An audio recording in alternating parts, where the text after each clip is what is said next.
കേരളത്തിൽ വീണ്ടും കനത്ത മഴയ്ക്ക് സാധ്യത. മുന്നറിയിപ്പുമായി കാലാവസ്ഥാ വകുപ്പ് ഇന്ന് 5 ജില്ലകളിൽ യെല്ലോ അലർട്ട് പ്രഖ്യാപിച്ചു. പത്തനംതിട്ട, ഇടുക്കി, മലപ്പുറം, വയനാട്, കണ്ണൂർ ജില്ലകളിലാണ് യെല്ലോ അലർട്ട് പ്രഖ്യാപിച്ചത്. യെല്ലോ അലർട്ട് പ്രഖ്യാപിക്കപ്പെട്ട ജില്ലകളിലെ ഒറ്റപ്പെട്ട ഇടങ്ങളിൽ ശക്തമായ മഴയ്ക്ക് സാധ്യതയുണ്ടെന്ന് കാലാവസ്ഥാ കേന്ദ്രം അറിയിച്ചു. കേരളത്തിൽ ഇന്നും നാളെയും ഇടിമിന്നലോട് കൂടിയ മഴയ്ക്കും മണിക്കൂറിൽ 40 കിലോമീറ്റർ വരെ വേഗതയിൽ കാറ്റിനും സാധ്യത. ഇടിമിന്നലിന് സാധ്യതയുള്ളതിനാൽ പൊതുജനങ്ങൾ ജാഗ്രത പാലിക്കുക.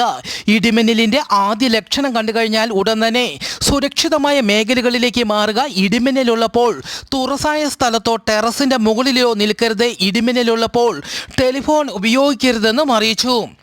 ബീഹാറിലുണ്ടായ കനത്ത മഴയിലും ഇടിമിന്നലിലുമായി 50-ലധികം പേർ മരിച്ചു. ബീഹാറിലെ നളന്ദ ജില്ലയിൽ മാത്രം 22 പേർ മരിച്ചു.